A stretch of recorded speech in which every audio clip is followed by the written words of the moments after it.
So congratulations, you made it to the stage. So let's continue from the testing we're doing the other time.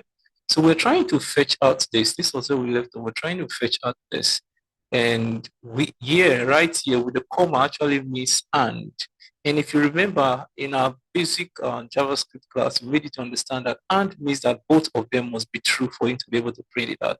So it was actually not throwing any error, but was printing was not printing out anything because I said the sender must be me and the receiver must be me. But what I wanted to say is that the sender should be me or the receiver should be me. Or so any of them is just going to work perfectly well. So that is exactly what we actually wanted to do.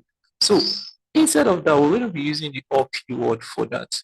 And this is how it's going to be. So I'm going to be splitting this into two objects.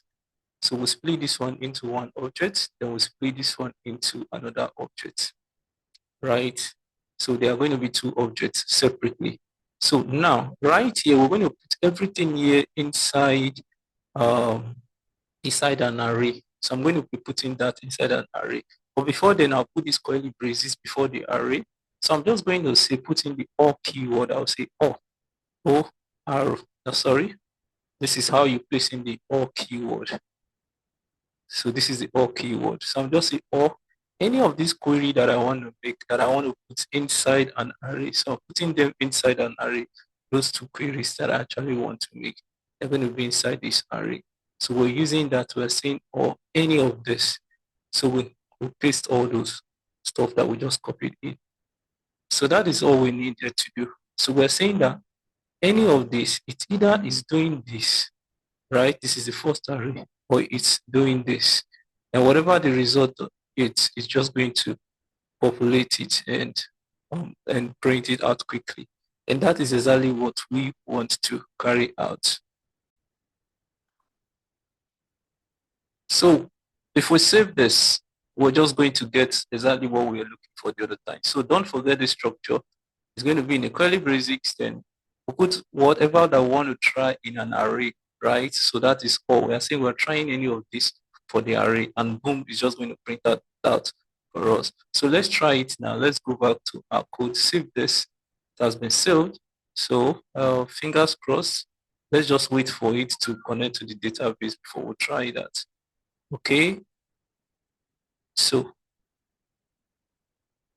we're just going to go to all message now and hit all message. So as you can see, it's printing out all the message, the time it was sent and every other stuff. So this is exactly what we want. We want a situation whereby the receiver should be us or the message sender should be us, right? So you're able to see that. If that is not, if we are not the one, then we shouldn't be able to see other people's message. So that is exactly what we have carried out today. Very simple. So we're going to be testing the other ones. So let's check out and test the other one. So this is for get all message. Now this is for get a message. Now I want to get a message here. So if you're getting a message, that means whatever message that have been sent to you, because before you can be able to get a message, definitely all the message must have been printed out. So for you to be able to get a message, you can carry out this. So there's no need for us trying to put in those stuff that we did the other time, because you won't even be able to get a message, right, if you are not seeing the message. So you can always try the message ID, try to get a message ID from here, but the developer is not going to make it to get other people's, message. So you want to read a particular message, this is what you do, which is get a message. And we're just going to try that out. We'll go to the route of the get a message and see what the route is all about. So the route says get a message, and we're just going to try that. And once you're getting the message, you're getting it from request.body. We are getting the ID of the message as the case may be. So that is going to be sent to us by the front-end developer. So I'm just going to bring this down a little. So it's called get a message. And the message we are getting, we need to get the ID of the message. So don't forget to set request.params so ID. So we'll get the ID. And then what else do we need to get? I think that is all. Then we have to look for the ID that we want to get. Let's assume we want to get the ID of this message, only this message. So You don't have to go to the database to do that. So we want to get the ID of this message. So let's copy this and just paste it here right away. So this is the ID of the message that we want to get. And that ID is what we're going to use to query the database. So we're getting it from request.parallel. So if you go back to the code, you will notice that right there in the controller, in the message controller, where we are getting the message, you can see we are getting it from request.body, that is from the form that is being passed in. Then this is it, and we'll print everything out. So let's just try this, finger crossed. So we are saving that, and let's wait for it to print out the database. Let's hold on a minute for a moment. So this is what we want to pass in, and it gets the message. So we're going to be getting it from here. Okay. Now, don't forget, what we actually want to do is to actually be able to get a particular message. So we are putting this in request.para.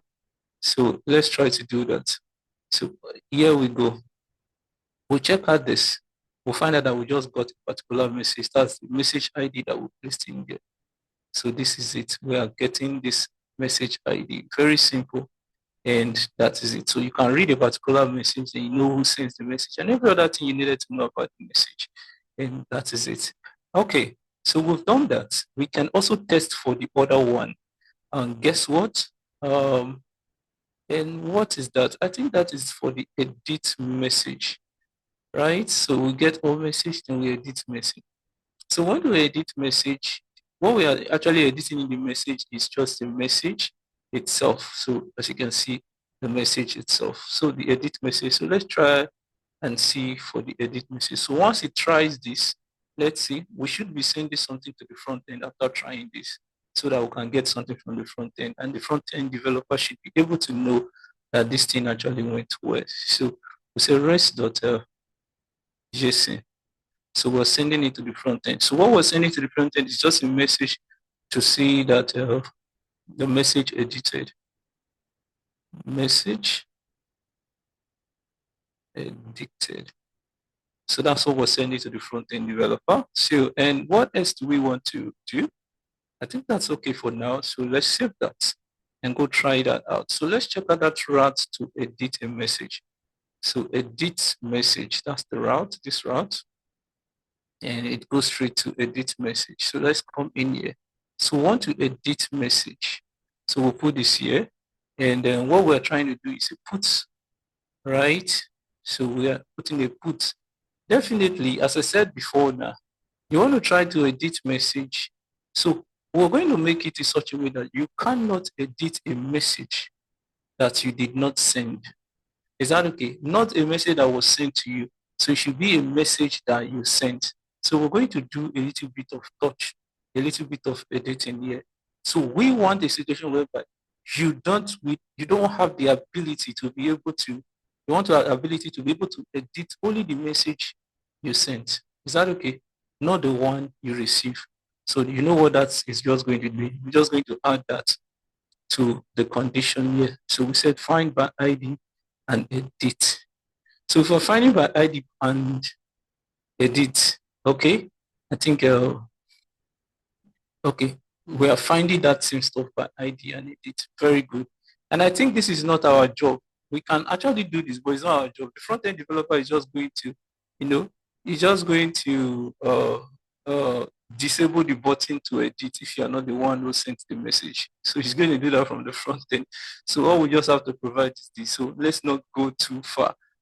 So that is okay. I think that's all we actually need. We just want to edit the message.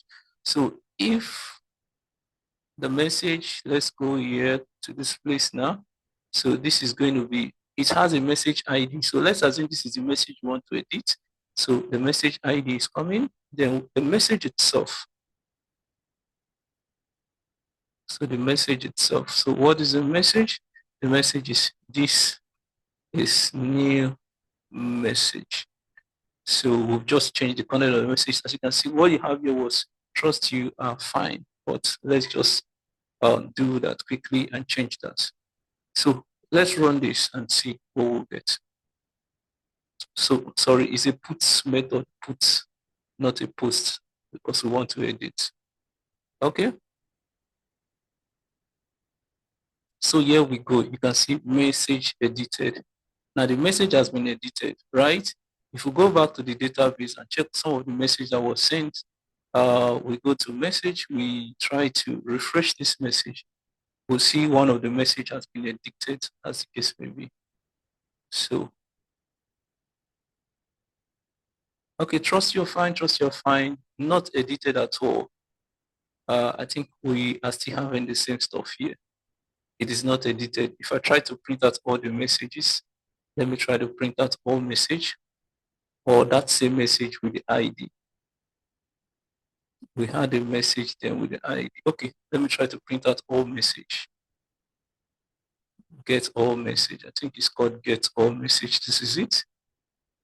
So let's try to print out that. So definitely we're going to get this one. Okay, trust you are fine. And this was what we actually wanted to edit. Trust you are fine. Okay, I have to be sure that I copied the right ID. So, oh, I said receiver ID. That shouldn't be the receiver ID, should be this. I don't know if I actually used this one. So this is what I should have used, but I don't know if that was what I used, but let me quickly check that out. So the place where we have the edit message. So we'll just go down a little bit and check where the message was edited. So I'm going to paste in this. I think it's the same thing.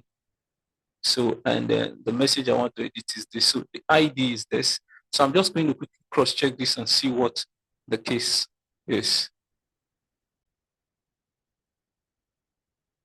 So just a little error here, or schoolboy error, just message the double X, and that is going to actually make it work. So let's quickly test that out. So if we check out that, we see message edited. And if we try to go to all message to get all message, we'll find out that the new message that we actually try to get has been edited. So let's see that this is new message, as you can see. So everything is working well. So the edit is working. So let's quickly go to the delete message also and test for the delete message. So we'll move down a little to where we have the delete message. So the delete message, we are getting an ID, right? We are actually trying to get an ID from the user, which is from request.body.id. And boom, we are deleting it. And after trying to delete, after the delete, we should just send a message to it and say res.send. We'll send it to the front end. Res.send, message deleted. Message deleted. So you can put in any message you want to put in here, customize your message. So the message has been deleted, and that is all we actually want to do there. So let's check out what's our route. Our route for it is D message, and we want to delete a particular message that is coming from our store. So as I said before, now we can only delete messages, right, that we actually sent. Is that okay? So, and we can even say delete message by ID, and we're just going to delete message where the sender is equal to this. I think we should do that. We should modify it where the sender ID is equal to the user ID, that is the person who is entering it. Like we are the one logged in, so we should be able to delete the message. I think I just have to work on that. So let's make it a little bit more advanced and leave the job from this lift a little bit of a task from the front-end developer. So the front-end developer would have been able to do that also, but let's just also make life easy for him. So what we're just going to be doing, instead of select